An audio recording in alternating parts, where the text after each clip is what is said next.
Let's talk about the halftime. I mean, it was such an emotional time. There's John Elway right there kissing Annabelle Bowlen, Mrs. B.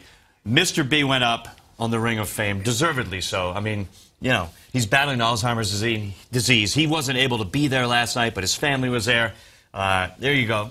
It was unveiled right there at halftime. The '97 team, who gave him his first Super Bowl championship, was there. It was awesome. It was just a great night for sure.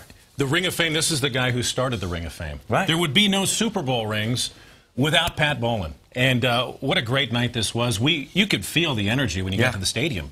There was a buzz in the air. We saw the '97 team. They're actually firing the current Broncos up as they came off the field after warm-ups. They were introduced just before the Broncos were. I mean, they whipped that team into a frenzy. And then the culmination was halftime when Mr. B's name was unveiled on the Ring of Fame. No one left their seats at halftime. No, it was People amazing. stayed put.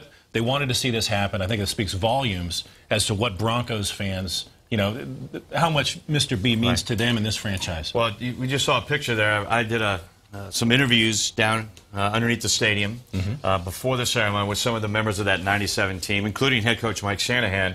And all of them, so we've heard this all week, and we kind of, everybody knows this, but Mr. B just gives those guys what they need to win.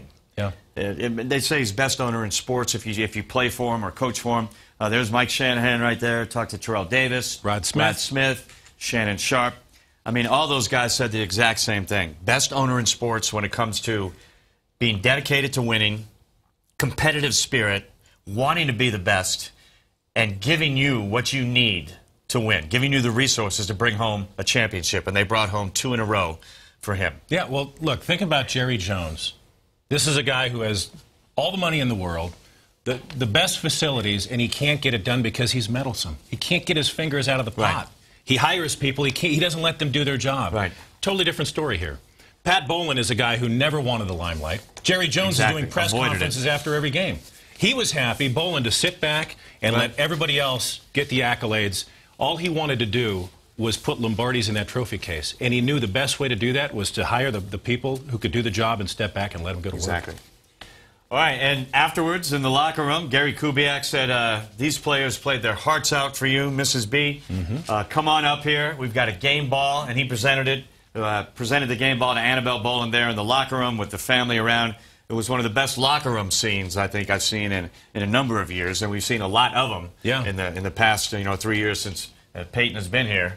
But yeah, a game ball for Mrs. B and Pat Bowlen, and I kind of put a bow on an incredible night at Sports Authority Field at Mile High. Yeah, she said, look, my family loves every one of you.